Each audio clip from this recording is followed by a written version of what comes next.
Hi friends, welcome to my channel. ఈరోజు మనం ఈ వీడియోలో మరో కొత్త నోటిఫికేషన్ అప్డేట్తో మీ ముందుకైతే రావడం జరిగిందండి. సో ఆ అప్డేట్ ఏంటంటే మనకి ఇక్కడ చూడండి, అంగన్వాడీ ఉద్యోగాలు మన తెలంగాణలో అయితే పడబోతున్నాయండి. సో ఈ యొక్క నోటిఫికేషన్ యొక్క పూర్తి వివరాలు ఈ వీడియోలో క్లియర్గా తెలుసుకుందాం. అందులో మనకు ఓరల్ పోస్టులు ఎన్ని ఉన్నాయి, అదేవిధంగా హెల్పర్ పోస్టులు ఏ విధంగా ఉన్నాయి, టీచర్ పోస్టులు ఏ విధంగా ఉన్నాయి, అదేవిధంగా ఏజ్ లిమిట్ ఎంత ఉంది, అదేవిధంగా మనకు ఎంపిక విధానం ఏ విధంగా చేస్తారు, దీనికి అర్హతలు ఏంటి, అదేవిధంగా ఏజ్ లిమిట్ ఎంత అనేటటువంటి విషయాలు పూర్తిగా ఈ వీడియోలో క్లియర్గా తెలుసుకుందాం. అంతకన్నా ముందుగా మన ఛానల్ కొత్తగా చూసేవాళ్ళు తప్పకుండా సబ్స్క్రైబ్ చేసుకోండి. మనకు నోటిఫికేషన్ చూస్తే మనకు నెక్స్ట్ మంత్లో పడేటటువంటి అవకాశం అయితే ఉందండి.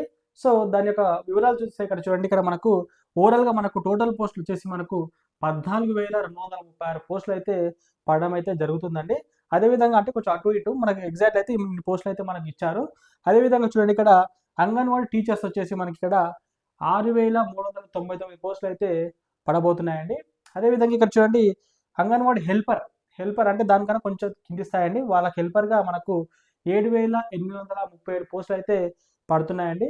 అదేవిధంగా చూడండి, ఈ యొక్క నోటిఫికేషన్ సంబంధించినటువంటి ఏజ్ వివరాలు చూస్తే ఇక్కడ మనకు ఒక మినిమం 21 సంవత్సరాలు అయితే నిండి ఉండాలి. అదేవిధంగా 35 ఇయర్స్ వరకు అయితే అప్లై చేసుకునేటువంటి అవకాశం ఉంటుంది. ఇక్కడ 40 ఇయర్స్ అని మెన్షన్ చేసింది. ఇక్కడ ఇది మనకు ఏజ్ రిలాక్సేషన్ అండి. మనకు ఎస్సీ, ఎస్టీ, ఓబీసీలకు అదేవిధంగా ఫిజికల్ హ్యాండిక్యాప్లకు వారికి కొంచెం అయితే ఏజ్ రిలాక్సేషన్ అయితే ఉంటుంది. సో అలాంటి వారికి మనకు 40 ఇయర్స్ వరకు అయితే వాళ్ళకు అవకాశం అయితే కల్పించడం అయితే జరుగుతుంది. అదేవిధంగా ఇక్కడ క్వాలిఫికేషన్ సంబంధించినటువంటి వివరాలు చూస్తే ఇక్కడ చూడండి, ఇక్కడ అంగన్వాడీ టీచర్కి వచ్చేసి 12 పాస్ అయి ఉండాలి. అంటే మనకి ఇంటర్మీడియట్ అయితే ఖచ్చితంగా పాస్ అయి ఉండాలి. ఇంతకుముందు గతంలో అయితే 10th క్వాలిఫికేషన్తోనే మనకు ఈ అంగన్వాడీ టీచర్ అయితే ఇచ్చారు. ఇప్పుడైతే ప్రజెంట్ మనకు ఇంటర్ పాస్ అయితే ఉండాలని చెప్పేసి వీళ్ళు చెప్తున్నారు. అదేవిధంగా అంగన్వాడీ హెల్పర్కి వచ్చేసి మనకి ఇక్కడ 8th పాస్ అయి ఉండాలి, లేకపోతే 10th అయినా పాస్ ఉండాలి. సో 8th లేదా 10th క్వాలిఫికేషన్ అంటే ఈ యొక్క హెల్పర్కు మనము అప్లై చేసుకునేటువంటి అవకాశం ఉంటుంది. అదేవిధంగా వీళ్ళ యొక్క శాలరీ చూస్తే ఇక్కడ చూడండి, మనకి ఇక్కడ అంగన్వాడీ టీచర్స్ వచ్చేసి మనకి ఇక్కడ 10,500 రూపాయల నుంచి 18,000 వరకు అయితే వీళ్ళకు అమౌంట్ అయితే ఇవ్వడం జరుగుతుంది శాలరీ. అదేవిధంగా అంగన్వాడీ హెల్పర్ వచ్చేసి ఇక్కడ 6,000 నుంచి 10,000 వరకు అయితే వీళ్ళకు శాలరీ అయితే ఇవ్వడం అయితే జరుగుతుంది. అదేవిధంగా ఇక్కడ అర్హతల విషయానికి వస్తే మనకి ఇక్కడ తెలంగాణ వారై ఉండాలి. ఖచ్చితంగా తెలంగాణ రాష్ట్రానికి అయితే వాళ్ళు చెంది ఉండాలి. అదేవిధంగా ఖచ్చితంగా స్థానిక భాష తెలుగు వచ్చి ఉండాలి. వాళ్ళకు తెలుగు వస్తేనే వాళ్ళకు ఈ యొక్క నోటిఫికేషన్కి ఎలిజిబిలిటీ అని ఉంటుంది. అదేవిధంగా అంగన్వాడీ టీచర్ అండ్ అంగన్వాడీ హెల్పర్కు పోస్టులకు అయితే ఉమెన్స్కి మాత్రమే అర్హత ఉందండి, పురుషులకైతే లేదు. ఇందులోనే మనకు మేనేజర్ పోస్ట్ కూడా పడేటటువంటి అవకాశం ఉందని చెప్పేసి అంటున్నారు. ఒకవేళ అవి పడితే పురుషులకు కూడా అవకాశం వచ్చేటటువంటి అవకాశం ఉంటుంది.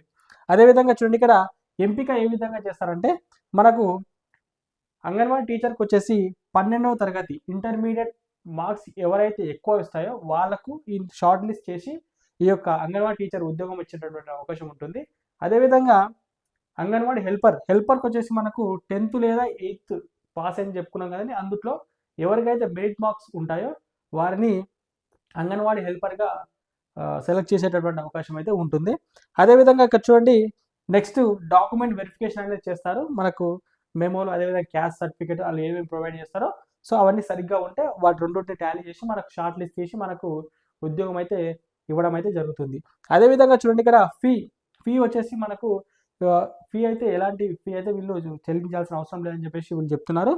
సో ఈ నోటిఫికేషన్ సంబంధించినటువంటి పూర్తి వివరాలు నేను క్లియర్గా చెప్పాను అని చెప్పేసి అనుకుంటున్నాను. ఏమైనా మిస్టేక్స్ ఉంటే కామెంట్ చేయండి. అదేవిధంగా నన్ను మరింత సపోర్ట్ చేసి ముందుకు తీసుకెళ్తే మీకు మంచి మంచి వీడియోస్ అనేది మనకు ఛానల్లో పెట్టడం అయితే జరుగుతుంది. సో వీడియో నచ్చితే ఖచ్చితంగా లైక్ చేయండి, షేర్ చేయండి, తప్పకుండా సబ్స్క్రైబ్ చేయండి. Thank you friends, thanks to all.